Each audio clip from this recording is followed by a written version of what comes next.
Thank you. Is there anyone here who wants more laughter and play in their lives?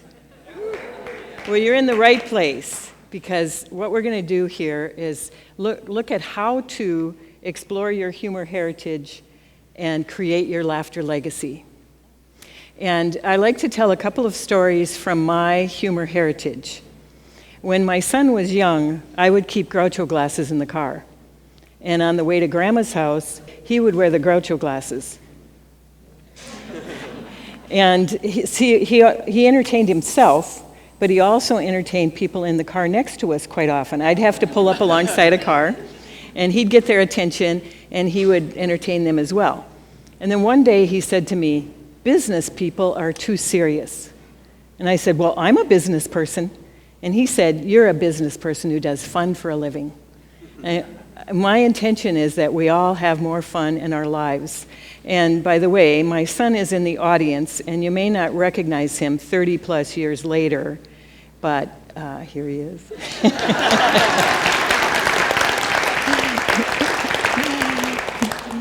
The other story I like to tell from my humor heritage is Marilyn Belgum was my favorite stand-up comedian, and she's no longer in physical form, but she started out as a comedian in her 60s.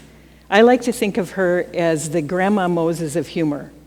And she gave me my first boa, and she also gave me permission to share a sense about her humor. And she spoke in front of 2,000 women in Milwaukee and came back to Minneapolis and reported that she got a standing ovulation.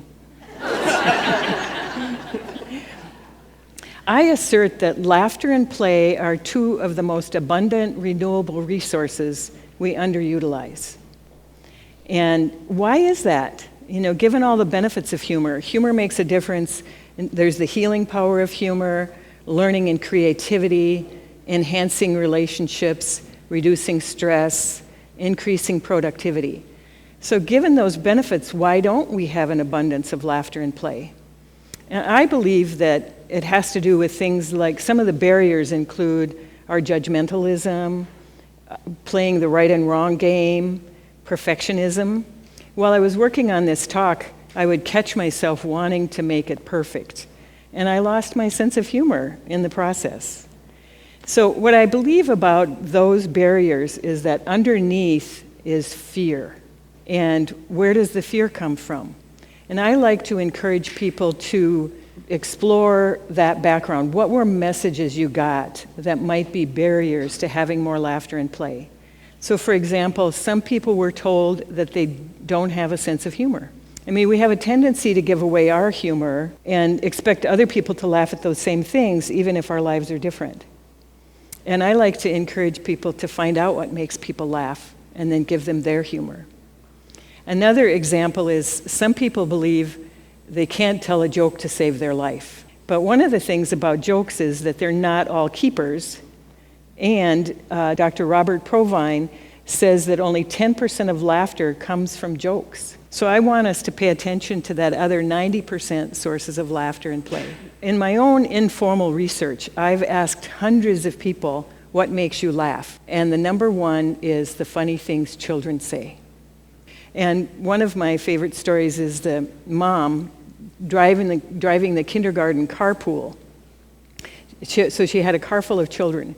And in the back seat, she had 4 or 5 children, kindergartners. But the car next to her at the stoplight was a convertible. And this woman stood up in the back of the convertible, stark naked. And the mom's thinking, oh, Lord, what am I going to tell the other parents when this little voice comes from the back seat saying, Mom, that lady's not wearing her seatbelt. Another message that people got, I want to encourage you to explore what messages did you get about play. And many of us were told that we had to get our homework done before we could play.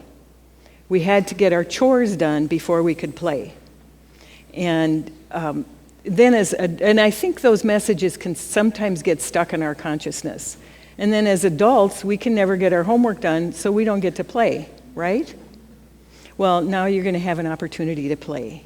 We're going to take a short play break, And before you get started, I need to teach you the laughter yoga chant to be able to get your attention when we're done. So the laughter yoga chant is ho, ho, ha, ha, ha.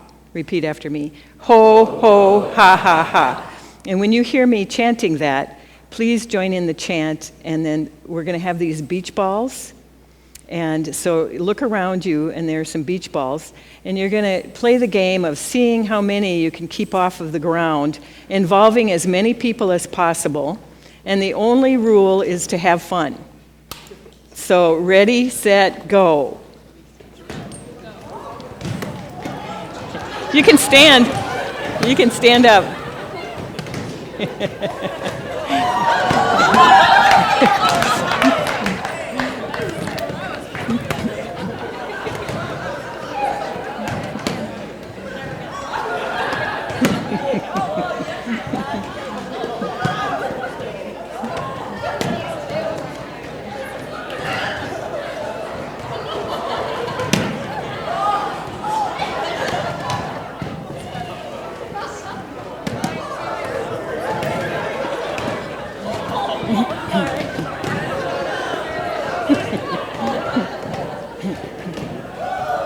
Okay, ho, ho, ho, ho, ha, ha, ha, ho, ho, ha, ha, ha, ho, ho, ha, ha, ha, ho, ho.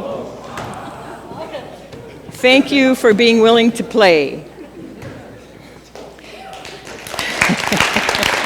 For you. A very interesting message that I heard of recently. I did a laughter yoga session for 175 healthcare professionals. And laughter yoga was started by a doctor in India. And he wrote a book called Laughter for No Reason. And a young mom came up to me afterwards and said that her daughter would say to her, "Laugh, Mommy, laugh." But she wouldn't laugh because she thought she had to have a reason.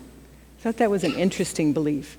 And then recently on Facebook, a friend of mine, Nancy, shared this video, and she's laughing for no reason.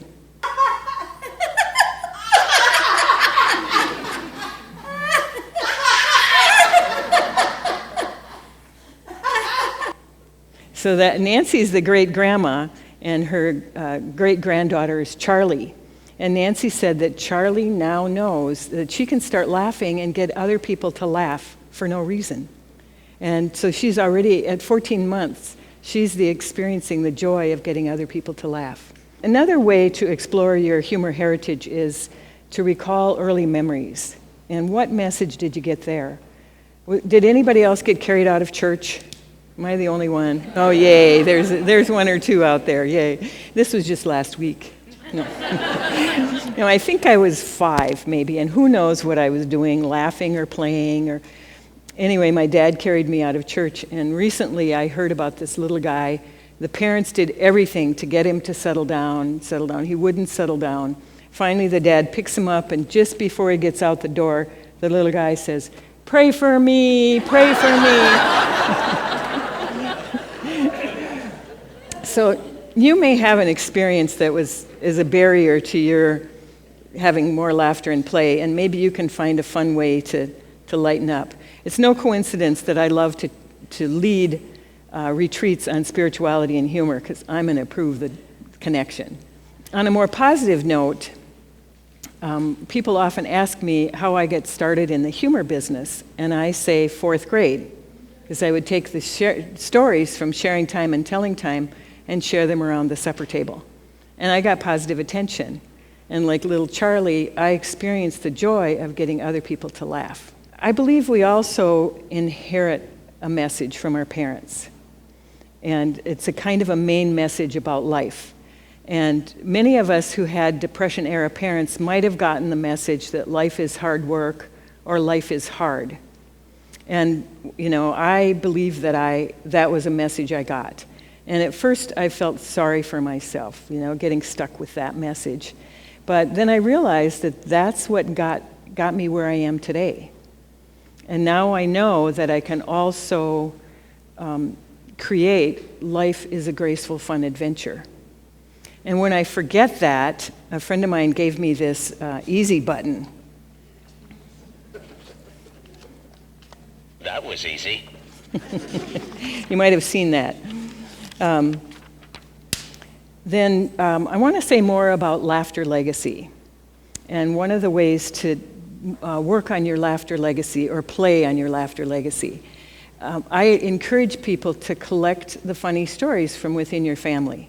And we may be doing a better job on Facebook of posting the funny things that kids say, but make sure you include the elders in your family and get those stories while you can.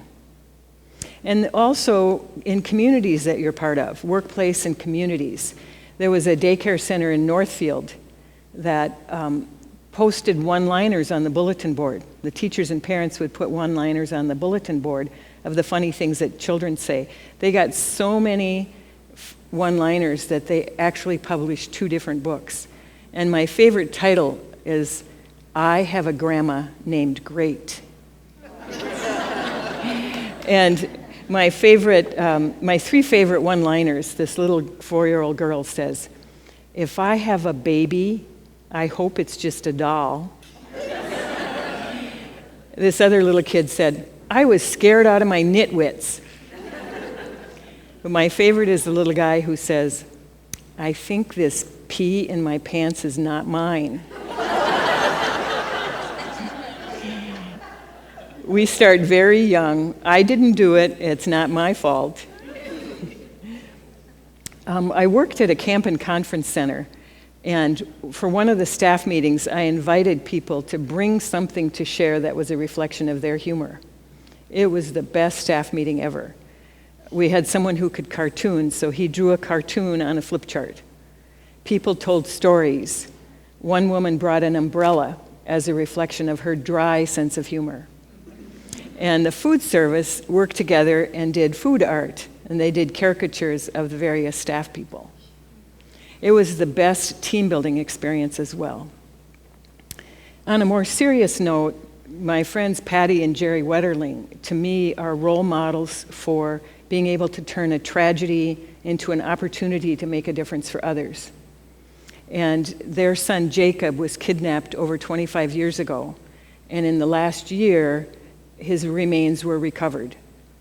And in answer to the question, what can we do, Patty wrote a press release and included this list of what we could do to comfort them in their grief. And the list included play with your children, light a candle, say a prayer, giggle, eat ice cream, help your neighbor, hold hands, create joy. They get it that we're all connected in our grief and in our joy. My favorite role model for creating joy and happiness is Harry Palmer, author of Living Deliberately and the Avatar Course, where I'm learning how to change my experiences by changing my beliefs. And he says that each moment you are happy is a gift to the rest of the world. That was not part of my heritage. I'm making it part of my laughter legacy. Each moment you are happy is a gift to the rest of the world. I have a few tips to share. Besides creating joy and happiness, or as ways to do that, look for the humor in everyday life. It's there. Savor your bloopers. Appreciate your mistakes. And one of my favorites is that I had these t-shirts made up. They were supposed to say, what if the hokey pokey is what it's all about? They came back, what if the hockey pokey is what it's all about? Another tip is to explore with others, especially across cultures and in other countries. You know, use humor to create community across cultures. Often we avoid the subject because we're afraid of offending people. And I think avoid the jokes. But the exploration of finding out what makes people laugh. You know, is there a particular type of humor in your country, in their country, or in their culture? Sometimes when I ask that question, people just start laughing with the question. The other tip is to make the person in the mirror laugh an extra time each day. And if you have trouble with that, get yourself one of these.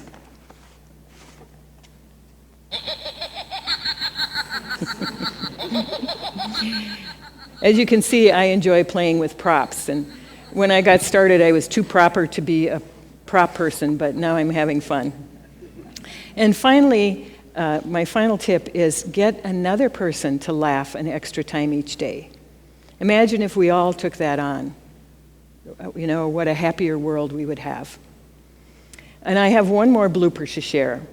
On my way to this presentation, actually a couple of months ago when I got the word that I was invited to give this talk, I excitedly texted a friend of mine, and I forgot to double check.